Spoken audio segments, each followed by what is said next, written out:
Mimi nitawapeleka bora mshaweka tu pesa. Sisi tuende nini na kusumbua tuende pesa, wekeni pesa kwanza. Tunakaje peleka milioni Mimi nataka kama msaidia hiyo nyumba unalipa hivi. Ndio wako. Hivi hamtaki kusaidika. Sio hivyo.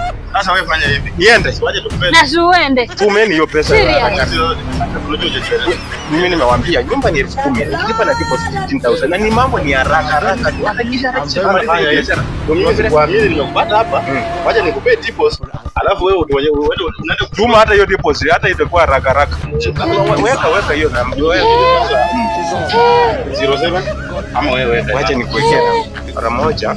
Alafu nipe deposit alafu kufungulia nyumba. Hao ndio wanaishi huko sasa unajua sija. Italeta mshwalani. Sasa tukungojea wapi? Sasa fanya hivi, hata msasa usiwe na wasiwasi. Unaona hapa penye naleta waambie janga mshwalani. Basi ndio hiyo sasa. Fanyeni hivi. Dakika 5. Nikuja na kifunguni waonyeshe nyumba hapa. Si mko tu hapa. Unaamini huyu mtu JD? Sasa si unaamini huyu mtu? Wewe bro. Unachelewa. Acha tuharakishe ngoja hapo. Unaamini huyu mtu? Umemwamini uko serious? Hao ni wanaishi. Alafu akule pesa wewe na mkanga asubuhi juu kinichoma. Ajaribu. Unajua tuende toka hapo tuende. Tutoke na tunalipa. Sina mngoja huko. Nini nakusumbuanga?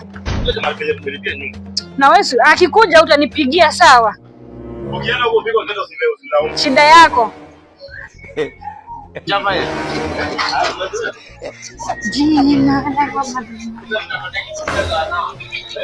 Nikwambia nini? Nimekuambia kijana ni mkora usikii.